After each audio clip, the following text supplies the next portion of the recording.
एक महात्मा जी एक घर गए, भिक्षा मांगी, भिक्षाम देही। एक बच्ची निकल कर आई, बच्ची नहीं शादीशुदा एक स्त्री निकल कर आई, एक देवी निकल कर आई। महात्मा जी से कहा, महात्मा जी ये लो, आज घर में खीर बनी है सो खीर खा लो। वो तो घर में आज हम थे तो खीर मिल गई, हम नहीं होते तो आपको कुछ नहीं मिलता। तो महात्मा जी ने पूछ लिया, बेटी तेरे घर में कौन कौन है? तो उसने कहा, हमारे घर में हमारी सास है, अभी 1 महीने की है, हमारा पति 1 साल का है, और ससुर? बोले ससुर का तो अभी जन्म भी नहीं हुआ। महात्मा जी घबराए, राम राम में चुड़ैल के घर तो नहीं आ गया? उल्टी बातें कर रही है, सास 1 महीने की है, पति 1 साल का, और ससुर पैदा ही नहीं हुआ। अरे महात्मा जी बोले, भगवान सही सही बता बहन, बेटी क्या कह रही है, डराएगी क्या? तब वो बच्ची बोली, महात्मा जी मेरी सास जो है ना, रोज सुबह 8 बजे उठती है सो के, ना पूजा करती है, ना सत्संग करती है, ना कीर्तन करती है, ना भजन करती है। अभी मेरे कहने से 1 महीने पहले से उसने कीर्तन शुरू किया। ठीक भी होंगे आप लोग। तो जिस दिन से उसने भगवान की शरणागति ग्रहण की है, मैं तो उसी दिन से उसका जन्म मानती हूँ। आप लोग इस कथा को पूरा आपका जन्म तभी हुआ मानो जिस दिन से मन भगवान में लगा है, उसी दिन से आपका जन्म हुआ। उसके पहले का जीवन तो यूं ही था। क्या जीवन था भाई? बच्चों का जीवन क्या है? छोटे छोटे बच्चों का जीवन कोई जीवन है? पड़े हैं, मलमूत्र कर लिया तो वहीं घिसट रहे हैं। छोटे छोटे बच्चे अपना साफ भी नहीं कर पाते, ना कुछ समझ है ना कुछ विचार है। अभी बच्चे हैं ये। अभी जन्म तब मानो जब व्यक्ति अपने आप को समझने लग जाए, सामने वाले को समझने लग जाए। ये तो सामान्य जन्म है, पर जिस दिन से मन भगवान में लगने लग जाए उसी दिन आपका हैप्पी बर्थडे टू यू है, वही है। हाँ, तो हमारी सास अभी 1 महीने से कीर्तन करवे लगी, तो उसका जन्म 1 महीने का हुआ, 1 महीने की है। और पति हमारा हम कहने से 1 साल से लगे हैं, जो 1 साल के। और ससुर तो अभी भी जुआ खेलते हैं, अभी भी इनका ध्यान भजन पूजन में नहीं है। मतलब इनका जन्म भी अभी, लो जन्म नहीं हुआ, मर जाएंगे। अच्छा, आप लोगों की उम्र क्या हो रही होगी इस समय? इस हिसाब से, इस गणित से क्या जन्म उम्र हो रही होगी? कितने साल के हो गए होंगे आप लोग? जब से भगवान में मन लगा है आपका, जब से भगवत प्रेम हृदय में जागा है, तब से ही उम्र की काउंटिंग कीजिएगा। कितना, मैं आपकी क्या एज होगी इस समय? 4 साल है। हेलो,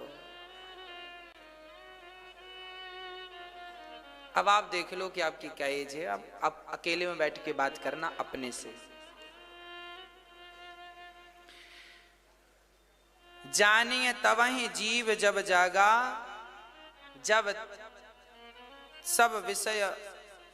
जब विषयों का त्याग कर दे जीव मात्र। रामचरितमानस की एक चौपाई है, जानिए तवहीं जीव जब जागा। उसे जागा हुआ तब समझो जब उसका संसार के विषयों से वैराग्य हो जाए, तब उसे जागा हुआ समझो। नहीं तो अभी तो मोह निशा सब सो बनिहारा, देखा हूं स्वप्न अनेक प्रकारा। आज व्यक्ति सो ही रहा है, अनेक प्रकार के सपने देखता है। ये मेरा, सपने में देखा कि ये मेरा है, ये मेरा है, ये मेरा है। नाना प्रकार के सपने देखता है। ये भी एक सपना है, आप लोग देख रहे हैं, ये मेरा बेटा है, बेटी है, पत्नी है, पति है, मेरा जमीन जायदाद, ये सब सपना ही तो है। आंख बंद होने तो टूट जाएगा एक दिन। जागा हुआ तब समझिएगा जब भगवान के चरणों में आपका प्रेम हो जाए, जब आंखों से भगवान के लिए झरझर आंसू गिरने लग जाएं, जब आपका दिल भगवान के लिए धड़कने लग जाए, जब आपकी हर श्वास भगवान के लिए हो, जब आपका मन भगवान की तरफ खिंचने लगे, बस समझ लेना कि वो आपका जन्म उत्सव है, जन्मोत्सव है, वही आपका जीवन है, वही इस मानव तन की सार्थकता, नहीं तो बेकार है। भगवान के चरणों में चक्र का वास है। सुदर्शन चक्र कहाँ है भगवान के? सुदर्शन चक्र का वास कहाँ है? भगवान के चरणों में। जब चरणों का दर्शन करो तो भगवान के दाहिने पांव के अंगूठे पर चक्र का दर्शन कीजिएगा, उस चक्र का स्मरण करेंगे तो उस चक्र से जैसे बड़े बड़े दैत्य दानव मारे गए, उस चक्र से आपकी विषय और वासनाएं भी मारी जाएंगी।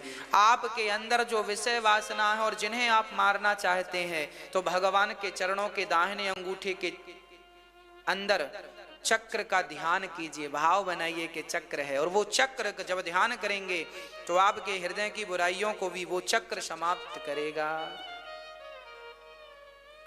भगवान के पांव में शंख का वास है। भगवान के चरणों में किसका वास है? शंख का। जब भगवान के चरणों का ध्यान करेंगे तो शंख का, देखिए ये चक्र है, ये शंख है। हम ना रोज आपको शंख चक्र का दर्शन इसलिए कराते हैं ताकि इस शंख का दर्शन करते ही क्या होगा? प्रहलाद जी बिल्कुल अज्ञानी थे, ध्रुव जी बिल्कुल अज्ञानी थे।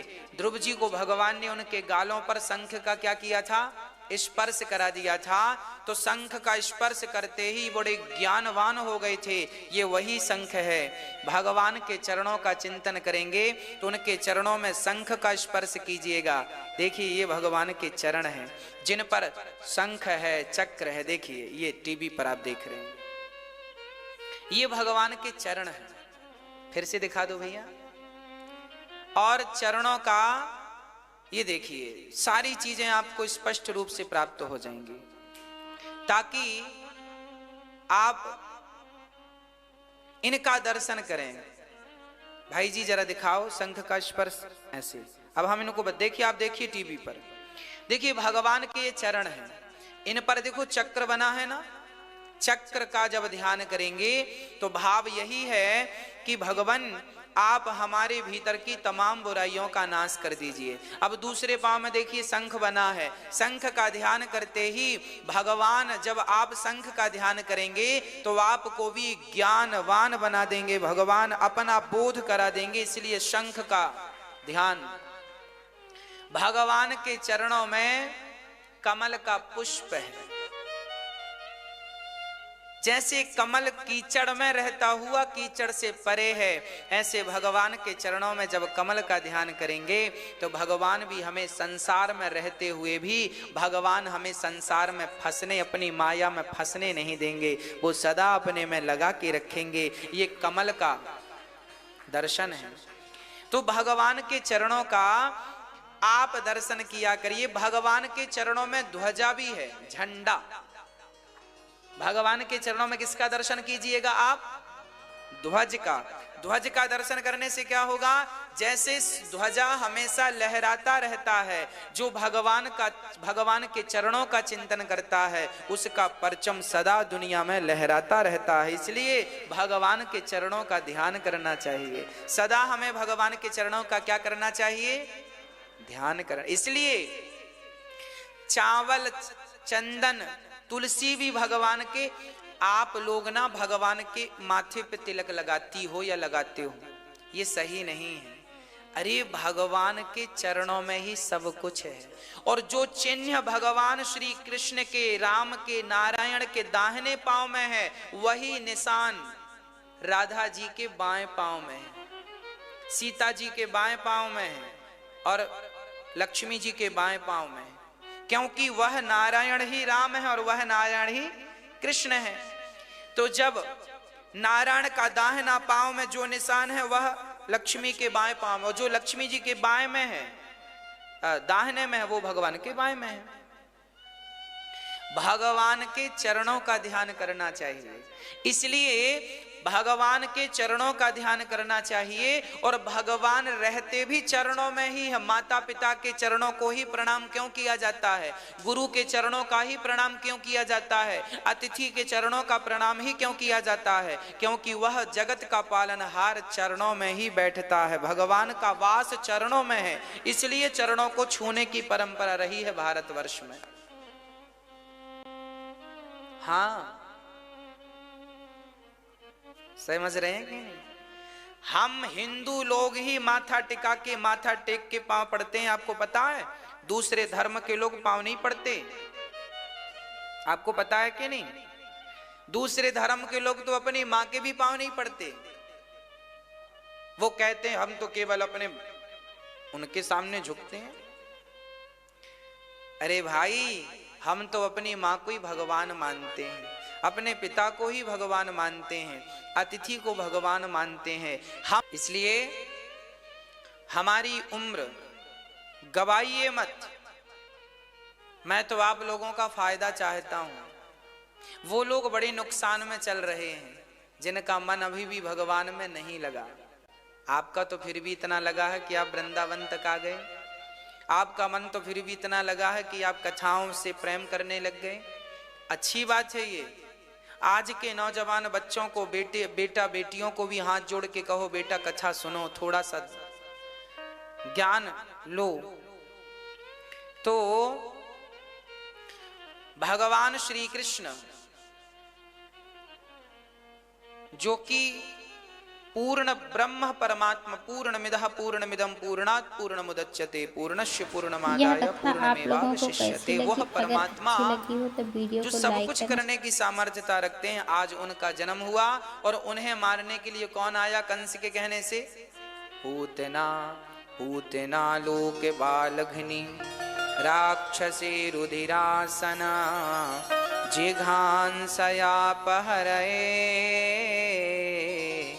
स्तनम दत्वापसद्गतिम। पूतना लोकवालघ्नि, बच्चों को मारती थी पूतना, मार मार के खाती थी पूतना। ऐसी पूतना आज रंग रूप बदल करके, सुंदर बन करके, बन ठन करके आज भगवान को मारने चल पड़ी।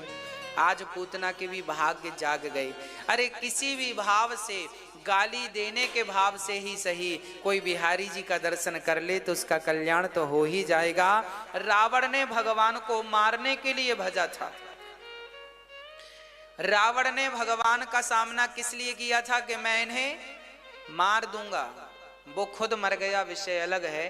पर भगवान के सामने चले बस जाओ किसी भी भाव से, भाव को भाव अनख आलसहूं नाम जपत मंगल दिशि, कैसे भी भाव से भगवान के पास चले जाओगे तो हम सबका कल्याण। इसलिए आप भी समय निकालकर भगवान की शरणागति ग्रहण किया करो, जाया करो भगवान के सामने। आधा घंटा, 10 मिनट, 5 मिनट भगवान के लिए समय निकाला करिए। शांति से नेत्र बंद करके भगवान का ध्यान किया करिए। हाँ, विवाह हो तो गृहस्थी की शुरुआत भगवान के दर्शन से होनी चाहिए। बच्चा उत्पन्न हो तो बच्चे का पहले भगवान के चरणों में समर्पण करो। हे प्रभु, ये आपका, डाल दो उनके चरणों में, प्रभु आपका है। और भगवान का नित्य दर्शन करते रहो, उनके चरणों का, भगवान के चरणों का ही चिंतन करो, इसी से कल्याण है। हम हिंदू लोग कैसे हैं आपको बता दें, हिंदू की व्याख्या कर दूं। हिंदू किसकी पूजा करता है आज मैं आपको स्पष्ट कर दूं।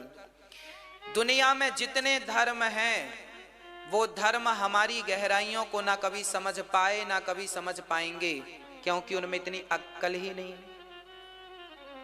क्या समझेंगे? हम हिंदुओं की मैं बात करूं, हम हिंदू लोग ना अपनी माँ की पूजा करने वाले लोग हैं। क्यों? क्योंकि जिसने जन्म दिया है उसकी तो पूजा करनी ही पड़ेगी। करो, पिता की पूजा करते हैं, माता की, पिता की, गुरु की। अतिथि की पूजा हम लोग करते हैं। अतिथि देवो भव, मातृ देवो भव, पितृ देवो भव, आचार्य, वेद वाक्य है। और सुनो, हमारे यहाँ पीपल की पूजा होती है। हमारी माताएं पीपल में दिया जलाती हैं कि नहीं? हमारे यहाँ वट वृक्ष की पूजा होती है, आंवला नवमी को आंवला वृक्ष की पूजा होती है। अब सुनना, हम लोग पेड़ पौधों की, तुलसी की तो हर हिंदू के घर में तुलसी मिल जाएगी, मतलब हम किसके पुजारी हो गए? हम प्रकृति के पुजारी हैं। पहली बात, हम किसकी पूजा करते हैं? वृक्षों की। दूसरी बात, हम नदियों की पूजा करते हैं, गंगा की, यमुना की, सरस्वती की, सरयू की, इनको हम माता मानते हैं। और सुनो, हम पहाड़ों की पूजा करते हैं। इस दुनिया में प्रकृति का संरक्षण यदि किसी ने सिखाया है तो हिंदू धर्म ने दुनिया को प्रकृति का संरक्षण करना सिखाया है। कैसे? सुनो, हम लोग गोवर्धन की पूजा करते हैं। गोवर्धन एक पहाड़ है, पहाड़ बचेंगे तो जीवन बचेगा। अब सरकारें भी, अब दुनिया भी कह रही है पहाड़ों को बचाओ, पेड़ों को बचाओ, ओजोन परत कमजोर पड़ रही है बचाओ, ऑक्सीजन कम हो रहा है बचाओ। तुम अब चिल्ला रहे हो और हम लोग तो प्रकृति की पूजा करते आ गए। पूरी दुनिया में हिंदू कम है, केवल भारत में ही सबसे ज्यादा हिंदू पाए जाते हैं। पूरी दुनिया में हिंदू कम है, इसलिए पूरी दुनिया से प्रकृति उजड़ती जा रही है। हाँ, हम देखो गोवर्धन की पूजा करते हैं, गोवर्धन पहाड़ है, पर्वत है। हम लोग कामतानाथ की, कामदगिरी की पूजा करते हैं, कामदगिरी भी क्या है? पर्वत है। ऐसे और तमाम हम लोग किसकी पूजा करने वाले लोग हैं? पर्वतों की, पहाड़ों की। क्यों? ताकि पर्वत बचें, ताकि वृक्ष की पूजा इसलिए करते हैं ताकि वृक्ष बचें। हम लोग नदियों की पूजा इसलिए करते हैं ताकि नदियों में लोग गंदा नाला मिलाने से डरें। पर आजकल लोग कहते हैं हम तो मानते ही नहीं। अब नहीं मानते इसलिए तो गंदगियां हो गई। जब से लोगों ने ये कहना शुरू कर दिया कि हम तो मानते नहीं भगवान को, अब भगवान को मानते होते तो गंगा जी में नाला ना छोड़ते। अब तो मानते ही नहीं साहब, तो फिर नाला जा रहा है। ये अभी ज्यादा नहीं, मेरी माँ 30, 40 साल, 50 साल से ये गंदगी हुई है। ये यमुना जी इतनी पवित्र थी, इतनी पावन थी कि लोग यहाँ नहाते थे, दिन रात यहाँ भीड़ लगी रहती थी और बड़ा पावन जल था। अब गंदा कर दिया लोगों ने। ये कौन लोग हैं जो ये कहते हैं हम भगवान को नहीं मानते? हम तो मानते थे भैया, इसलिए हम लोग नहीं मिलाते नाला। हम लोग तो घर बनवाते हैं तो वाटर हार्वेस्टिंग पहले करवाते हैं ताकि गंदा पानी अंदर जावे, बचत का पानी बरसात का अंदर जावे। कोशिश यही रहती है कि भाई जितना हो सके हम बचाएं। अब इसलिए कहते हैं बच्चों को बताओ, बेटा तुम्हारी संस्कृति और तुम्हारे संस्कार ही दुनिया में सबसे श्रेष्ठ थे। पर कुछ ना मानने वाले लोगों ने केवल इस संस्कृति को, संस्कारों को दबाया है। इस संस्कृति संस्कारों को दबाया है। इसलिए आप अपने बच्चों को जरा पढ़ाया करो, बताया करो, मेरी ये बातें उन्हें सिखाओ। दुनिया साइंस जानती है। अरे क्या भारत साइंस नहीं जानता था? यदि भारत साइंस नहीं जानता होता होगा तो महाराज जी ने इस कथा में बहुत ही तो अच्छी और विचित्र बात बताई है। सबसे आप लोग 7 अजूबों में एक अजूबा भारत में है, वो भी सबसे बड़ा वाला ताजमहल। उसे भी भारत के इंजीनियरों ने बनाया है। उससे भी पुराना राम सेतु बिना खंबे का एक पुल बना दिया, उस पार समुद्र पार कर दिया। ये साइंस नहीं है क्या? और सुनो, हमारे भारत में क्या क्या बना है। हमारे भारत में ही सबसे पहले विमान बनाने की पद्धति लॉन्च हुई थी। विमान आविष्कार कहां हुआ? विमान का हमारे ग्रंथों में विमानों का उल्लेख मिलता है।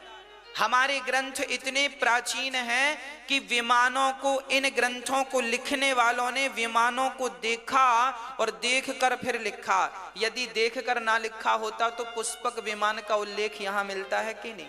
रावण के पास कौन सा विमान था? था कि नहीं? हाँ या ना? है। अच्छा, भगवान के पास मन नहीं है। आपके पास मन है और भगवान के पास मन नहीं है तो आप लोग भगवान को फूल चढ़ाते हो, तो फूल तो भगवान के पास है क्योंकि बनाया ये उन्हीं ने है, आपने और हमने तो बनाया नहीं है। कि आपके घर बनता है ये? हा? नारियल आप लोग चढ़ाते हैं तो नारियल आपके घर फैक्ट्री है क्या? किसने बनाया?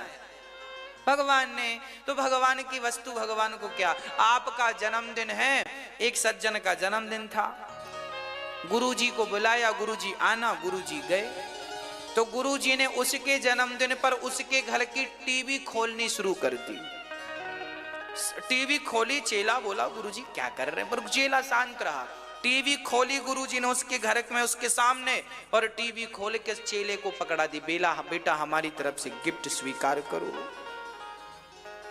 आपके ही घर की टीवी आपको ही दी जाए तो हंसी आएगी? देखो आप हंस रहे हैं, हंसी आएगी कि नहीं? अर्थ क्या हुआ?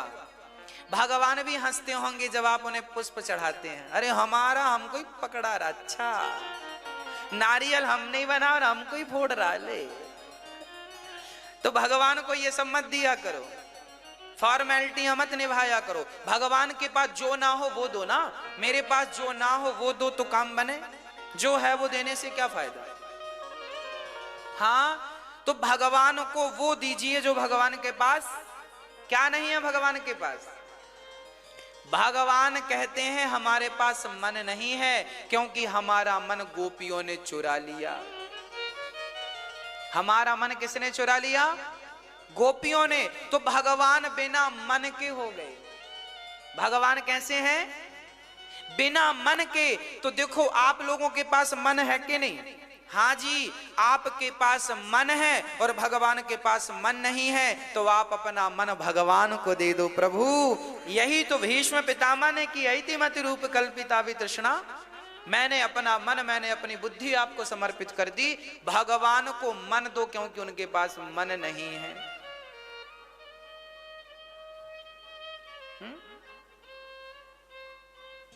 मैया जी समझ में आ रही है बात? क्या देना है भगवान को? अगर यह कथा आप लोगों को अच्छी लगे तो वीडियो को लाइक करें। निर्मल मन जन सो मोहि पावा, मोहि कपट छल छिद्र ना भावा।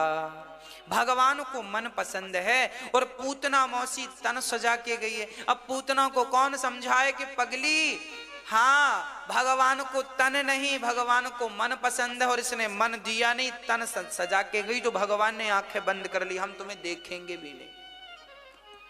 भगवान ऐसों को देखते भी नहीं है जिनने तन सजाया है, मन। इसलिए तन से ज्यादा मन पर ध्यान रखा करो। आपका मन कहाँ जा रहा है, इस पे ध्यान लगाओ। आपका मन आपके वश में है कि नहीं? ज्यादा तो नहीं भाग रहा है, ज्यादा तो नहीं भटक रहा है। आप अपने मन को संभालो, क्योंकि तन सुंदर है पर मन सुंदर नहीं है। जो भगवान के मतलब के तो हम नहीं हैं भाई। हमारा सुंदर तन संसार वालों के मतलब का हो सकता है, और संसार वाले भी तन को तब तक ही देखते हैं जब तक तुम जवान हो। थोड़ा बुढ़ापा आ जाए फिर देखो कोई देखता भी नहीं है। तो तन को कितना भी हम सजा लें, ये जिंदगी आइसक्रीम की तरह है। आइसक्रीम कैसी? कुल्फी खाएं, कुल्फी आइसक्रीम। आपके हाथ में आइसक्रीम है, जल्दी खा लो, टेस्ट ले लो उसका कैसी है। टेस्ट नहीं लेंगे तो क्या होगा? वेस्ट हो जाएगी। या तो टेस्ट ले लो, नहीं तो वो अपने आप क्या होगी? वेस्ट हो जाएगी। कब तक ठहरेगी ये तो बताओ? पिघल जाएगी ना आइसक्रीम। बस इसी तरह ये तुम्हारी जिंदगानी भी, तुम्हारा शरीर, तुम्हारी जवानी आइसक्रीम की तरह है। जल्दी से इसका टेस्ट ले लो, अर्थात भगवान के चरणों में लगा दो, नहीं तो वेस्ट तो होनी है, बुढ़ापा आना है, मरना है। तो ये जीवन, ये तन, ये शरीर केवल भोगों की लालसा के लिए ना बढ़े, ये भगवान के चरणों की तरफ भी थोड़ा सा बढ़े। इसी से इस शरीर का कल्याण है। मन भगवान में लगे। पूतना को भगवान ने इसलिए नहीं देखा क्योंकि उसने तन को सजाया, मन को नहीं सजाया। और जिस दिन आपका तन बढ़िया हो जाएगा, भगवान उसी दिन मिलेंगे, कल नहीं, उसी दिन। अच्छा, आप लोगों का मन साफ है कि नहीं? हाँ या ना? जिनका है हाथ उठाओ। अच्छा, वो एक बार अच्छे से उठाओ, हाँ साफ है हमारा मन। जिन्हें कहा है वो हाथ उठाओ। आप सबका मन, आप लोगों का नहीं है मन साफ? उठाओ हाथ। देखो, इसलिए हम आपको प्रणाम करते हैं क्योंकि आप सबका मन बहुत साफ है और ये दास अनिरुद्ध का मन तो बहुत गंदा है। हमारा मन बहुत गंदा है और हम रोज कथा सुना सुना के अपने मन को ही तो साफ कर रहे हैं। बेटा साफ हो जा, साफ हो जा, साफ हो जा। रोज कथा सुनेंगे, रोज कीर्तन करने से मन साफ होगा। हम आप लोगों को इसलिए प्रणाम करते हैं क्योंकि आपका देखो मन बिल्कुल साफ हो चुका है। आपके अंदर अब ना तो कपट है, ना तो छल है, ना तो झूठ है, ना तो अहंकार है, ना तो आप निंदा करते हैं, ना तो आप चुगली करते हैं। आपको इसीलिए हम प्रणाम करते हैं। पर हमारे भीतर तो अभी बहुत सारे दोष हैं। देख लो, हम तो आपसे भी अभी बहुत पीछे चल रहे। आप लोग तो हमसे बहुत आगे हैं। आप लोगों ने अभी बताया ना हमारा मन बिल्कुल साफ हो चुका है, हीरे की तरह चमक रहा है। हमारा तो अभी गंदे नाले में ही डूबा है, गंदगी से भरा पड़ा है। इसलिए हम आप लोगों की चरण धूली माथे पे लगाते हैं ताकि शायद हमारा भी आपकी कृपा से मन साफ हो जाए, है ना। हमारा मन बड़ा गंदा है, हमारे अंदर अभी कपट है, छल है, झूठ है, अहंकार है, बहुत सारी बुराइयां। हम क्या क्या गिना है, हमने तो सारी बुराइयों में पीएचडी कर रखी है। एक एक बुराई पर पीएचडी है। सच कहें तो चलता फिरता बुराइयों का घर यही है। इतने बुरे हैं हम और आप कितने अच्छे हैं। आप कहते हैं हमारा मन बिल्कुल साफ हो गया, है ना। और आज राइट ब्रदर्स कह रहे हैं कि हमने विमान बनाया। 1902 में पहला सफल परीक्षण हुआ विमान का। अरे 1902 में विमान बना है ना, राइट ब्रदर्स ने बनाया है। उसके पहले हमारे यहाँ महाराष्ट्र के एक ऋषि थे, दलपदे जी उनका नाम था। उस पर एक पिक्चर भी बन गई है। उन्होंने, दलपदे जी ने पहला विमान बनाया था 1885 में। 1885 से 90 के बीच में उन्होंने एक सफल विमान बना के उड़ाया था। उन्हीं की ड्राइंग को राइट ब्रदर्स ने चुराया और चुरा करके विमान 1902 में लॉन्च कर दिया। सो खिताब उनके गले चला गया। भारत का आदमी सीधा था, कोई भी आओ लूट लो। आदमी सीधा था भारत का, इसलिए लोग लूटते। यहां टेक्नोलॉजी लूट के ले गए। आपको क्या पता है, विमान जो राइट ब्रदर्स बनाए हैं, जो आप जानते हैं आज पढ़ाया जाता है, राइट ब्रदर्स ने नहीं बनाया, दलपदे जी ने बनाया। उनके पहले भी हमारे ग्रंथों में विमान बनाने का पूरा वर्णन था, लेख था। ऐसे ऐसे इस उपकरण से विमान बनता, पूरा उसका इंजन बनाने की पूरा फॉर्मूला यहां पर था। परंतु सब चोरी होता गया। कोहिनूर हीरा तुम्हारे भारत में ही तो था, चोरी होके इंग्लैंड चला गया। यदि हीरा चोरी हो गया तो टेक्नोलॉजी चोरी नहीं हुई। आक्रांता जब आए तो सबसे पहले चाणक्य जी की एक बहुत बड़ी लाइब्रेरी थी जिसे आज नालंदा विश्वविद्यालय कहते हैं। नालंदा, वो खंडहर आज भी पड़ा है। आज भी कभी समय मिले तो चले जाना नालंदा। नालंदा में चाणक्य का इतना संग्रहालय था पुस्तकों का कि 11.5 महीने तक उस पुस्तकालय में आग जलती रही। इतनी पुस्तक संग्रह थी उनके पास कि आग को भी उन पुस्तकों को जलाने में 11 महीने लगे थे। और आप कहते हो भारत में क्या था? अरे भारत की टेक्नोलॉजी लेके जर्मनी में कहा? जर्मनी में हमारे ग्रंथ रखे हैं, आप जाके देख लो। वेदों के आधार पर रिसर्च चल रहे हैं और भारत का लड़का, भारत के लोग कह रहे हैं वेद पुराण झूठे। तुम झूठा साबित करने में लगे हो और वो लोग इन पर रिसर्च कर करके वो अपने आप को ऊपर ले जा रहे हैं, अपना कल्याण कर रहे हैं, अपने देश का नाम रोशन कर रहे हैं। और आप आलोचना कर रहे हैं वेदों में क्या है। जब दुनिया पढ़ना नहीं जानती थी तब हमारे यहाँ गुरुकुल होते थे। हमारे भारत में क्या दिया भारत ने? आर्यभट्ट ने शून्य दिया। शून्य ना होता तो 9 से आगे कोई ना जाता।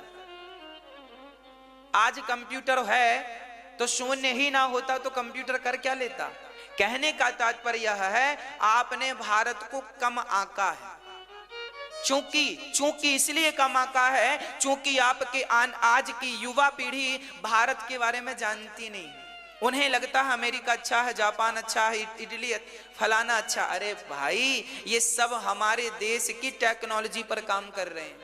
जो तुम्हारे देश से कभी चोरियां हो गई थी, वो उस टेक्नोलॉजी पे काम चल रहा है। इसलिए अपने बच्चों को समझाओ। मेडिकल साइंस, कल मैंने बताया था कि माता देवकी का गर्भ कहां डाला गया? रोहिणी के गर्भ में। साइंस आज कर पाया है, यही हमारे यहां 5,500 साल पहले हो गया। घड़ी बनाने वाला 10-10 है, इसका नाम है 10-10, इसलिए घड़ी में 10:10 रहते हैं नई घड़ी में, क्योंकि घड़ी बनाने वाले का नाम ही 10-10 था। पर सच्चाई, घड़ी बनाने वाले ने उसको बना 10-10 का जन्म लगभग 500 साल पहले था।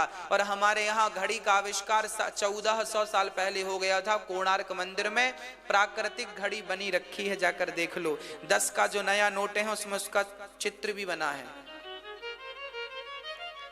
सूर्य की किरण से, परछाई से नाप करके आज भी बिल्कुल परफेक्ट समय बताता है वो चक्र, जो कोणार्क मंदिर में है, जो कोणार्क मंदिर उड़ीसा। तो टेक्नोलॉजी हमारे यहां भी थी भाई। आज के बच्चों को थोड़ा बताओ, समझाओ कि बेटा पढ़ने पर ध्यान दो, वेदों को भी पढ़ो, समझो। जब वेदों को पढ़ोगे तो आपको पता चलेगा, हाँ ये थ्योरी जिस पर तुम काम कर रहे हो ये हजारों साल पहले यहाँ लिखी मिलेगी। तुम आप किस थ्योरी पर काम कर रहे हैं बताओ, हम आपको बताएंगे। देखो ये मिला, यहाँ ये लिखा ऑलरेडी। अब इस पे काम कौन करे, ये समस्या है। प्रयोग कौन करे? प्रयोग करें तो फिर सफलताएं मिले। अब प्रयोग हम कर नहीं रहे हैं, जो कर रहे हैं उन्हें सफलताएं मिल रही हैं। जिन खोदा तिन पाइया, जो खोदेगा सो पाएगा। तो भगवान श्री कृष्ण के सामने पूतना मौसी आई रूप बदल के, और भगवान ने तो अपने नेत्रों को बंद कर लिया, आंखें बंद कर ली। भगवान कहते हैं हम पूतना को देखेंगे भी नहीं। क्यों नहीं देखेंगे आप? भगवान कहते हैं जिसका तन सुंदर है पर मन सुंदर नहीं है, ऐसा को हम देख के करेंगे क्या? आप बताओ, आपके सामने बहुत सुंदर व्यक्ति खड़ा हो, या स्त्री हो या पुरुष हो, सुंदर बहुत हो पर उसका मन बहुत गंदा हो, तो क्या आप ही उसे देखेंगे? बोलो। अरे देखा तो उन्हें जाता है जो भोले होते हैं, सरल और सहज होते हैं, जो चतुर होते हैं। चतुरों को भी देखा कम करो, चतुरों को भी देखा कम देखा करो। भगवान कहते हैं कि जिनका, देखिए पूतना सुंदर बन के आई है, बाहर से सुंदर है, अंदर से मुख में राम राम, बगल में छुरी, पेट में तो बिल्कुल गंदा भरा पड़ा है, विचार गंदे हैं। भगवान ने कहा इसको देखकर करेंगे क्या? भगवान को ना ऐसा व्यक्ति पसंद नहीं है जो ऊपर से कुछ और हो और भीतर से कुछ और हो। भगवान कहते हैं जैसे बाहर हो वैसे ही अंदर से रहो। जब बाहर भीतर एक हो जाओगे तो फिर भगवान भी हृदय में प्रवेश कर जाएंगे। जब तक आप इसी को कहते हैं दोगलापन। अगर वीडियो अच्छी लगी हो तो वीडियो को लाइक करना, चैनल को सब्सक्राइब करना। समझते कि नहीं आप लोग? इसी को कहते हैं दोगलापन, अंदर कुछ और, इसी को कपट भी कहते हैं।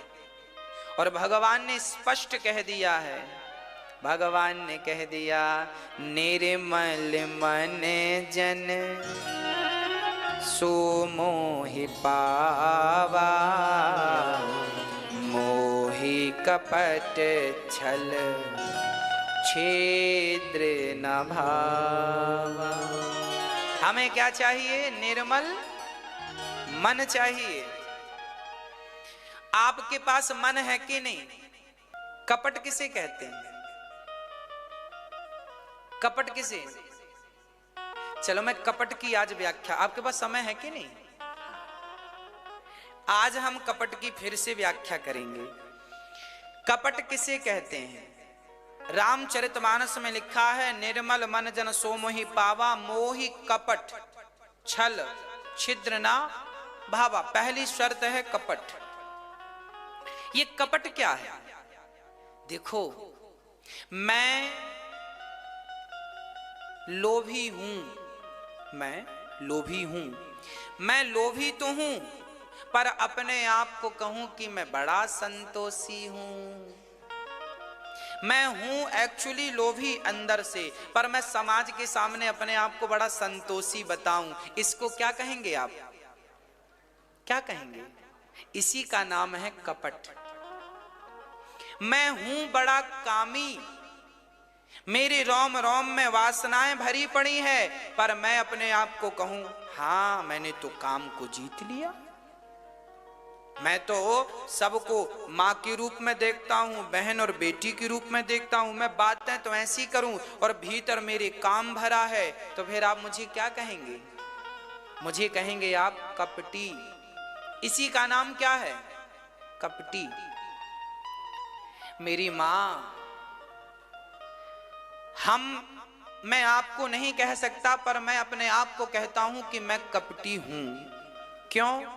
क्योंकि अभी मेरा मन साफ नहीं हुआ। जब हो जाएगा तब फिर मैं आपसे कहूंगा कि हां अब मन मेरा साफ हो गया। मेरा मन साफ नहीं है और मैं कह दूं कि मन साफ है, इसी का नाम कपट है। मेरा मन साफ नहीं है और मैं कह दूं सबसे, सारे नगर में डिंडोरा पीटूं, भाई साहब मैं बहुत बड़ा संत आदमी हूं, साधु हूं, मैंने सारी बुराइयों को जीत लिया। इसका नाम क्या है? कपट। अच्छा एक बात बताएं, आज किसी व्यक्ति से कहो कि तुम कामी हो तो वो बुरा मान जाता। अभी आप किसी व्यक्ति विशेष से कह दो कि तुम बहुत बड़े कामी हो, बुरा मान जा। हमें कामी का लड़ने लगता, जबकि रियल यह है कि वो सचमुच कामी है। बताओ कौन नहीं है कामी? किसे काम वासना ने परेशान नहीं किया? कौन नहीं है क्रोधी? किसे क्रोध ने परेशान नहीं किया? कौन नहीं है लोभी? किसे लोभ ने? क्या हम लोभी नहीं हैं? क्या आप लोभी नहीं हैं? हैं, हम लोभी तो हैं, हम कामी तो हैं, हम क्रोधी तो हैं, पर हमें कोई कह दे हमें अनिरुद्धाचार्य जी लोभी हैं तो हमें बुरा लग जाता है। वैसे हमें बुरा लगता नहीं। मैं एक फॉर एग्जाम्पल दे रहा हूं, आप हमें जो कहेंगे हम सब स्वीकार कर लेंगे। हम उदाहरण देके समझा रहे हैं। हमें बुरा लग जाता, हमें लोभी कहा, हमें कामी कहा, लगता है बुरा कि नहीं? सच्ची बताना आप लोगों को, हाँ या ना में जवाब दो।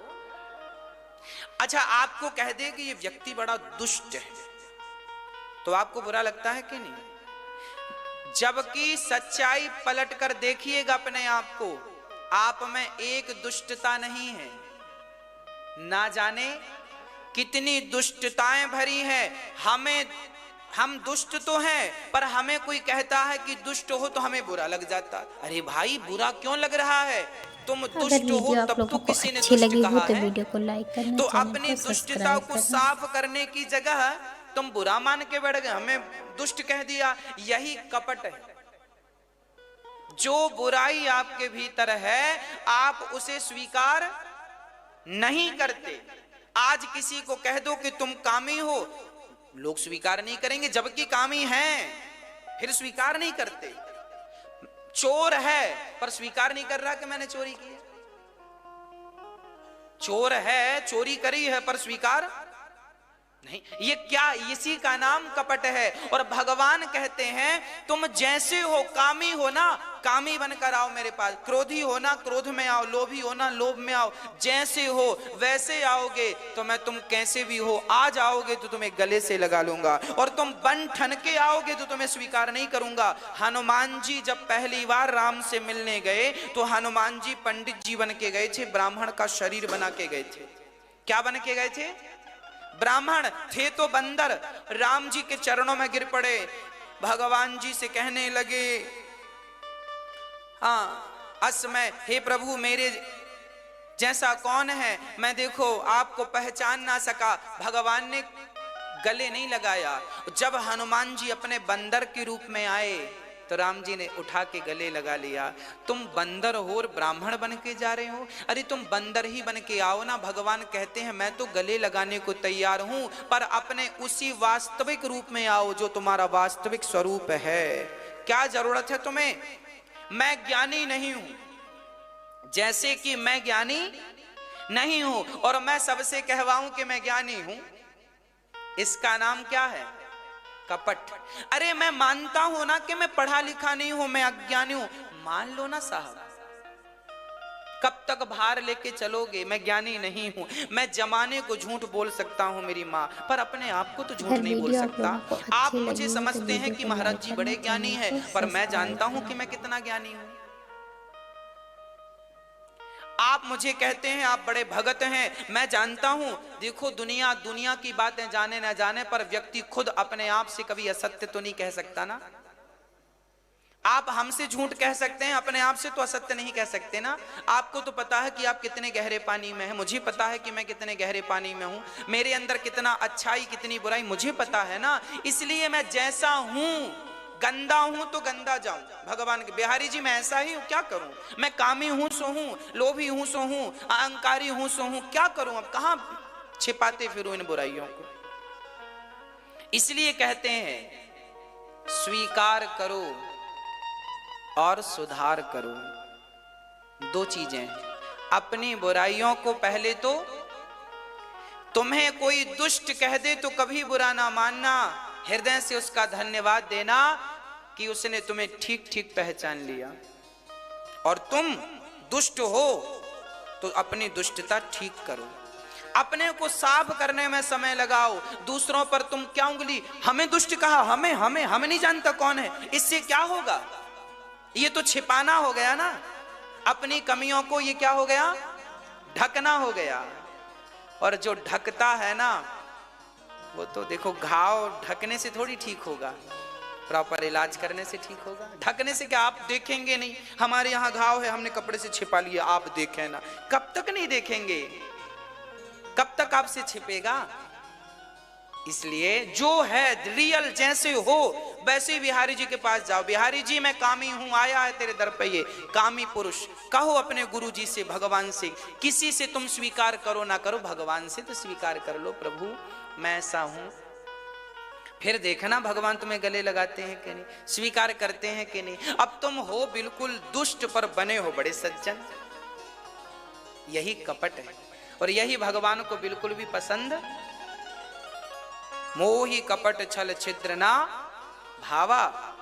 मेरा मन तो बड़ा गंदा है, आप लोगों का मन साफ हो गया है, अच्छा है ना? अच्छा है, हमें बड़ी प्रसन्नता है कि हम उन लोगों को कथा सुना रहे हैं जिनका मन बिल्कुल शुद्ध हो चुका है। हाँ, उन्हें कथा सुना रहे हैं हम जिनका मन बिल्कुल साफ। अच्छा,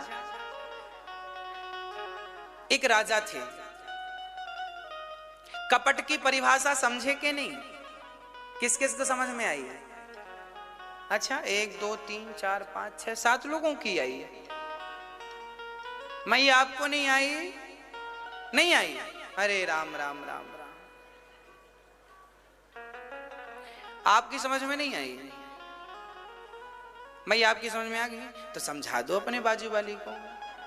इन्हें नहीं समझ में आई, ये आराम फरमा रही थी ऐसे, कैसे समझ में आएगी? समझाइए, जो ना समझे उसे आप समझाइए। जैसे हो वैसे रहो, कपट ना हो।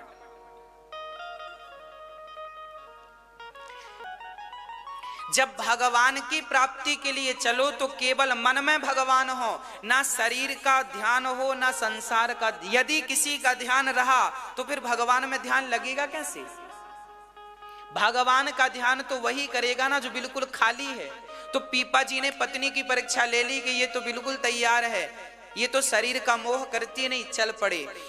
द्वारिका पहुंचे तो द्वारिका में आपने दर्शन किया हो, एक भेंट द्वारिका समुद्र के भीतर नाव से जाना पड़ता है। तो नाव में बैठे और नाव में जब चले तो जो केवट था उसने नाव चलाते चलाते पीपा जी और पीपा जी की पत्नी दो ही नाव में थी और वो केवट था। तो क्या हुआ कि नाव जब बीच समुद्र में पहुंची तो नाविक ने बताया, वो गाइड भी था, उसने बताया कि यहाँ द्वारिका है नीचे समुद्र के। जैसे ही उन्होंने सुना पीपा जी और उनकी पत्नी ने, वैसे ही तुरंत दोनों जन द्वारिका जाने के लिए, उनको लगा यहां द्वारिका है तो आगे क्यों, दोनों पानी में कूद गए। और जब पानी में कूदे तो ये भक्तमाल में लिखा है कि स्वयं भगवान श्री कृष्ण पीपा जी और उनकी पत्नी का स्वागत करने के लिए आए, सम्मान के साथ पीपा जी को लेकर गए और भगवान ने हृदय से लगाकर पीपा जी का अभिवादन किया। अपनी आंखों से पीपा जी ने द्वारिकाधीश का दर्शन किया, भगवान कृष्ण का, रुक्मणी माँ का, सबका दर्शन किया। और भगवान ने बहुत दिनों बाद, अब हल्ला हो गया कि पीपा जी डूब गए पानी में, डूब गए पानी में, डूब गए। परंतु कुछ दिनों बाद भगवान ने कहा, पीपा जी अब आप जाओ। पीपा जी बोले, प्रभु आपको पाने के बाद भी क्या वापस जाना पड़ता है संसार में? तब भगवान ने कहा, देखो लोग ये कहेंगे कि भजन करता था तो पानी में डूब के मर गया, तो यदि तुम मरोगे ना तो भक्ति करने वालों का मनोबल टूट जाएगा। इसलिए भक्ति करने वालों का मनोबल ना टूटे, इसलिए तुम जाओ।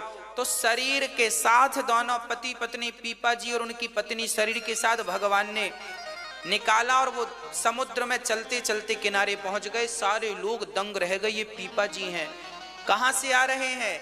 बोले भगवान का दर्शन करके आ रहे हैं। ऐसे महापुरुष को भगवान ने फिर आज्ञा दी, जाओ अन्न क्षेत्र चलाओ, अन्न का दान करो, भूखे की भूख मिटाना यही तुम्हारी भक्ति है। तब से लेकर पीपा जी आखिरी श्वास तक केवल रोटियां ही बांटते रहे, केवल भोजन ही कराते रहे। इसलिए ऐसे महापुरुषों से हमने यही सीखा कि वो अन्न क्षेत्र चलाते रहे तो हमें भी रोटियां ही बांटनी चाहिए। इसलिए ये दास अनिरुद्ध रोज अपने हाथों से यहाँ हजारों लोग दीन दुखी जो होते हैं इन सबको भोजन का वितरण किया जाता। अन्न क्षेत्र यहाँ चलता है, रोज भोजन बंटता है, हजारों लोग प्रेम पूर्वक प्रसादी ग्रहण करते हैं। ये हमने सीखा है। आप पूछते होंगे महाराज जी दिमाग में कैसे आया? इन महापुरुषों से प्रेरणा ली गई है। ये वही महापुरुष हैं जिन्होंने अपने नेत्रों से ठाकुर जी का दर्शन किया था। अब आप बताओ, क्या पीपा जी के अंदर कोई तो फिर हमारे अंदर कपट होगा तो भगवान कैसे मिलेंगे? इसलिए भगवान को पाने की एक शर्त है कि तुम्हें निष्कपट होना है। कैसे होना है? निष्कपट। ना काहू से दोस्ती, ना काहू से बैर, कबीरा खड़ा बाजार में सबकी चाहे खैर। ना दोस्ती भली ना बुराई भली, सब में भगवान है, इस भाव से समाज की सेवा करो, यही भगवत प्राप्ति का साधन है। भगवान ने माता पूतना का दूध पिया। मन को साफ कर लो, दर्पण को साफ कर लोगे अपने आप चित्र नजर आने लगेगा। मन साफ होगा, भगवान अपने आप प्रकट हो जाएंगे। पूतना का दूध पिया, जहर था जहर पिया, पूतना के प्राण पीने लगी। पूतना चिल्लाई, बालक छोड़ दो। भगवान बोले, मौसी जी हम जल्दी से पकड़ते नहीं, और पकड़ते हैं तो फिर कभी छोड़ते नहीं। भगवान छोड़ते नहीं। एक बार भगवान किसी को पकड़ लें तो फिर भगवान छोड़। इसलिए भगवान पकड़ते भी उन्हीं को हैं जिनके अंदर कपट नहीं। हाँ मैया जी, पूतना का जब प्राण निकले तो पूतना का शरीर बड़ा था। नंद बाबा कर चुका के लौटे। वसुदेव जी ने कहा जल्दी जाओ। कंस के कहने से वसुदेव जी नंद बाबा आए, टुकड़े टुकड़े करके चिताओं पे रखा और पूतना के शरीर में आग लगा दी। पूतना का शरीर जला तो भगवान ने पूतना को वह गति दी, खुशबू निकली उसके शरीर से। भगवान ने वह गति दी पूतना को जो गति माँ कौशल्या को, माँ यशोदा को मिलने वाली थी। मारने वाली को ये गति देते हैं, तो आप जैसे भक्तों को भगवान कौन सी गति देंगे, भगवान जाने। एक बड़े संत हुए हैं पीपा जी महाराज, कभी नाम सुना हो? पीपा जी बहुत बड़े राजा थे, बड़ा दान पुण्य करते थे, इतने धर्मात्मा थे कि उनके द्वार से, उनके राज्य से कोई भूखा नहीं जाता था। केवल भूखा नहीं, बड़ी दान दक्षिणाएं भी देते थे, सब संतुष्ट करके भेजते थे। जिसको भी, ब्राह्मण हो, क्षत्रिय हो, वैश्य, कुत्ता बिल्ली भी पेट भर भर के उनके घर खाते थे आनंद से, कोई दुखी नहीं था। उनको, पीपा जी महाराज को रामानंदाचार्य जी के बारे में सुनने। रामानंदाचार्य जी उस समय बहुत बड़े विद्वान थे, उच्च कोटि के भक्त थे। स्वयं भगवान राम ही इस कलयुग में रामानंदाचार्य बन के प्रकट भये। तो भगवान रामानंदाचार्य जी के पास पीपा जी गए। पीपा जी ने अपना सारा राज्य दान, अब उनको लगा बाबा जी के पास जा रहे हैं, गुरु जी के चेला बन के भजन करेंगे, भगवान को पाएंगे, राजकाज में कुछ नहीं रखा, ये सब व्यर्थ की चीजें हैं। तो पीपा जी इतने बड़े त्यागी महापुरुष थे, उन्होंने पल भर में सारा राज्य दान कर दिया, गरीबों में बांट दिया, ले जाओ, सब उड़ा दिया सब। और खाली आए, खाली होके आए। और रामानंदाचार्य जी घास की कुटिया में थे, तो बाहर से आवाज लगाई, गुरुजी आपका दास पीपा आया है। तो रामानंदाचार्य जी ने अंदर से आवाज लगाई, पीपा आया है तो कुएं में गिर जाओ। रामानंदाचार्य जी ने कहा जाओ कुएं में गिर जाओ। तो पीपा जी ने सुना कि मेरे गुरु की आज्ञा है, तुरंत दौड़कर कुएं की तरफ, सामने कुआं था, बड़ी तेज दौड़े और सीधे कुएं में कूदने वाले थे कि रामानंदाचार्य जी के शिष्यों ने पकड़ लिया, वापस लाए। रामानंदाचार्य जी ने बाहर निकलकर पीपा जी को हृदय से लगा लिया। वाह, आपने अपना राज्य दान कर दिया है, ये मैंने सुना था, रामानंदाचार्य जी ने कहा। पर मुझे ये लगा, रामानंदाचार्य जी जैसे संत ने ये क्यों कहा कुएं में कूद जा? इसलिए कहा कि परीक्षा लेना चाहते थे कि कहीं तुमने संसार का तो त्याग कर दिया है, कहीं शरीर से मोह तो नहीं है। याद रखना, भगवान की प्राप्ति में शरीर का मोह भी बाधा है। शरीर का मोह क्या है? शरीर का मोह क्या है? बाधा। तो रामानंदाचार्य जी ने कहा कुएं में कूद जाओ, और वो तुरंत कुएं में कूदने चल पड़े। इसका तात्पर्य यह हुआ कि उनका शरीर से भी मोह नहीं था। अब रामानंदाचार्य जी ने योग समझकर हृदय से लगा लिया। पहले के गुरुजन शिष्यों की ऐसी परीक्षा लेते थे, और जो बिल्कुल निर्मोही थे, शरीर का कोई मोह नहीं, परिवार का कोई मोह नहीं, ऐसे पीपा जी को भगवान श्री रामानंदाचार्य जी ने कहा, पीपा तुम जाओ, गुरु की आज्ञा है, जाओ और अपने राज्य का आनंद लो। तुम्हारे द्वारा इतने लोग भोजन कर रहे थे, यही तुम्हारा धर्म है, जाओ। मंत्र दिया, शिक्षा दी और जाके लगा दिया काज में। रामानंदाचार्य जी ने उन्हें धन देकर भेजा, जाओ फिर से राज्य स्थापित करो। इतना धन दिया कि फिर राज्य स्थापित हो, और जाओ दीन दुखियों की सेवा करना, यही तुम्हारा धर्म है। उनकी पत्नी का नाम था, उनकी जो पत्नी थी वो, उनकी पीपा जी की बहुत सारी पत्नियां थीं। अंत में उन पीपा जी का मन लगा नहीं, चल पड़े भजन करने के लिए। तो पीपा जी का मन द्वारिकाधीश जी से कुछ ज्यादा ही था। तो पीपा जी जब जाने लगे, अब फिर से दूसरी बार उन्होंने सबका त्याग किया। तो पत्नियों से पूछा गया कि कौन कौन मेरे संग चलेंगी। तो उनकी बहुत सारी पत्नियों में एक पत्नी ने कहा कि मैं, सबसे छोटी वाली ने कहा मैं चलूंगी। तो दूसरे पत्नियों ने तो हामी नहीं भरी, क्योंकि उन्हें लगा बड़ा कष्ट उठाना पड़ेगा, और ये पीपा जी तो जंगल में बैठ जाते हैं, कुछ खाएं ना खाएं, ये तो संत आदमी है। पत्नियों को लगा हमें तो ये जीवन पसंद नहीं है। पर उनकी छोटी पत्नी बोली चलो। तो पीपा जी अपनी पत्नी छोटी पत्नी से कहते हैं चलो। छोटी पत्नी बोली चलो, जैसी थी वैसे ही चलो। तो पीपा जी बोले तुम सारे कपड़े उतार दो फिर चलो। तो पीपा जी की पत्नी ने सारे कपड़े उतारना जैसा ही शुरू किया, पीपा जी ने हाथ पकड़ लिया, बस हमने तो केवल इसलिए कहा है कहीं तुम हमारे संग चलोगी और कहीं तुम्हारा शरीर में मोह रहा तो फिर चलने का भी कोई अर्थ नहीं। एक बार अजामिल ने भगवान का नाम लिया था तो उसकी सदगति हो गई। आप कथा सुन रहे हैं तो भगवान आपकी तो सदगति करेंगे, ये मेरा विश्वास। आपका कल्याण निश्चित होगा, ये मेरा पूर्ण विश्वास है। इसलिए भगवान और लोगों से हाथ जोड़ जोड़ करके कहा करो भैया आप भी कथा सुनो, आप भी कीर्तन किया करो घर पे, ताकि इस बहाने आपका भी कल्याण हो। भगवान का नाम ही इस जगत में हमें पाप बंधन से बचा सकता है, नहीं हम में तो कोई योग्यता है नहीं। आज हम कलयुगी प्राणी हैं, हम तो ना भजन करना जानते हैं ना पूजन करना जानते हैं।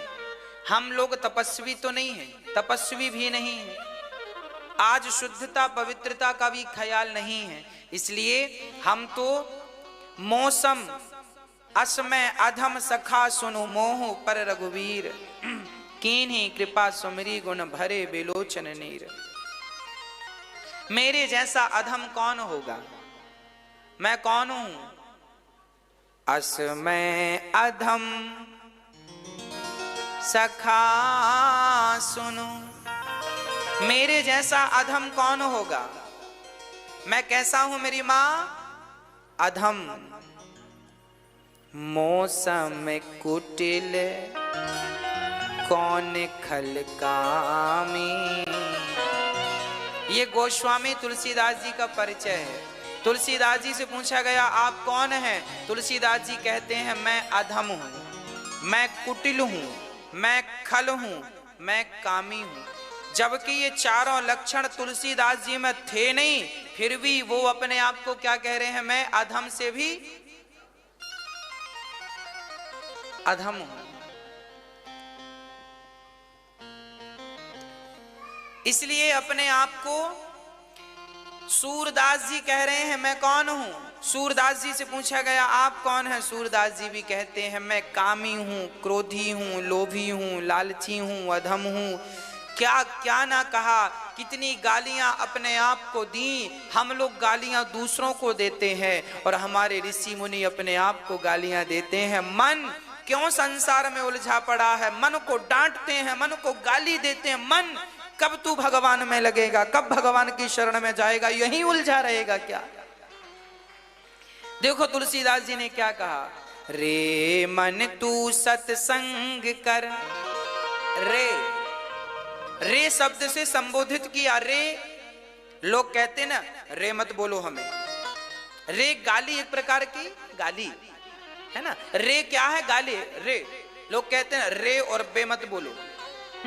तुलसीदास जी अपने मन को रे कहते हैं। रे मन तू सत्संग कर, मन को डांट रहे हैं। मन कहां भटक रहा, चल सत्संग कर। रे मन तू सत्संग कर, छोड़ जगत की रीत। ए मन, ये जगत की रीत उलझन में क्यों पड़ा? चल भजन कर और अंत समय पछताएगा जब आयु जाएगी बीत। अब पछताए होत क्या जब चिड़िया चुग गई खेत। अरे भजन कब करोगे? हाँ तो भगवान तो दयालु हैं।